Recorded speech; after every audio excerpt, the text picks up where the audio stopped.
क्योंकि हमने सुना है कि यूरोप में लोग मांस खाते हैं, सब शराब पीते हैं, वहाँ लड़कियां भी शराब पीती हैं।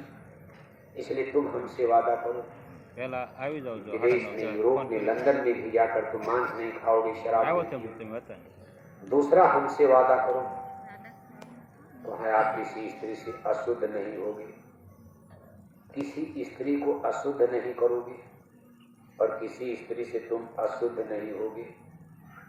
मतलब आप समझ रहे हैं, यानी किसी के मोह जाल में, माया में मत फंसना। विदेशी लड़कियां हैं, वहाँ ये सब चलता है, वो लोग इस चीज को अब तो भारत में भी शुरू हो गया नया सिस्टम, लिव इन रिलेशनशिप, शादी नहीं, ब्याह नहीं, एक साथ रहो यूनिवर्सिटी कॉलेज में। ये लंदन अमेरिका में 50 साल, सैकड़ों साल पहले से चल रहा है। और भारत में ये सूचना जब आती थी कि यहाँ लोग ताज्जुब कर दिए, कैसे होता है। उस समय भारत में क्या होता था, 18 साल की, 20 साल की, 15 साल की बेटी बालिग हो गई, माँ बाप कहते भाई दिन में भी देखो, ये दिन में कहाँ अकेले जा रहे, जरा पता लगाओ तो किससे बात करती है, जरा देखते रहना है किससे बात करती, दिन में कहाँ जाती है रोज। 18 साल, 15 साल, 16 साल की बेटियां हो गई तो माँ बाप का चौकी पहरा पड़ जाता था, इंक्वायरी होती थी कि भाई अकेले कहाँ घूमती रहती है। लेकिन लंदन अमेरिका में लिव इन रिलेशन कोई मिले, कहीं एक साथ, इसको कहते एक साथ रहना। शादी नहीं है, ब्याह नहीं अभी, लेकिन बच्चे बच्चियां एक साथ दारू पी सकते, लड़कियां भी सड़कों पर शराब पीते जैसे होटलों में, सरेआम। आज वही कल्चर देखो धीरे धीरे भारत में भी शुरू हो गई।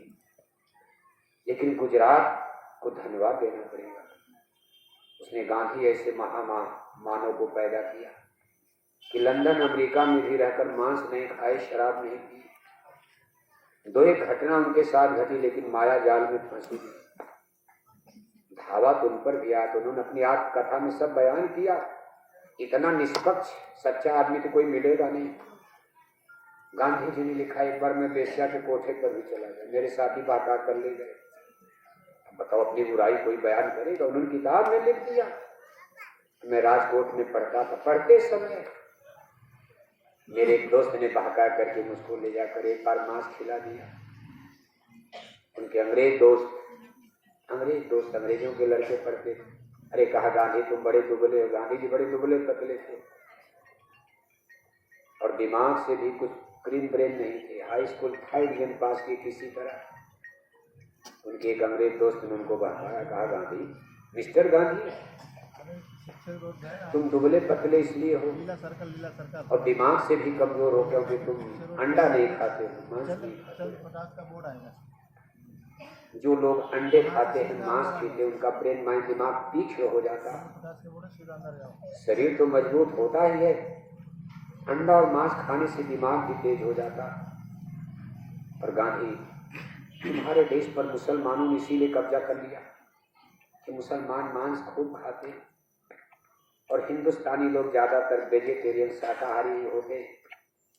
और हम अंग्रेजों को भी देखो, तुम्हारे जैसे 3 आदमी को उनके साथी ने कहा, उन्हीं के साथ पढ़ता था 10वीं में, मैट्रिक में, राजकोट में। एक अफसर का लड़का था, अंग्रेज अफसर का। उसने कहा, मिस्टर गांधी, तुम्हारे जैसे 3 आदमी को मैं अकेले पछाड़ सकता, ये मांस की ताकत है। गांधी महात्मा ने कहा, लेकिन मेरे माता पिता तो बैसरों पर, को लहसुन प्याज मेरे घर में नहीं पकता। दोस्त बात तो आपकी गांधी जी के दिमाग में बैठ गया, बहका दिया। महात्मा गांधी ने कहा, लेकिन मेरी माता अगर सुनेगी कि मेरे गांधी ने मांस खाना शुरू कर दिया तो मेरी माता का हार्ट अटैक हो जाएगा, वो मर जाएंगी।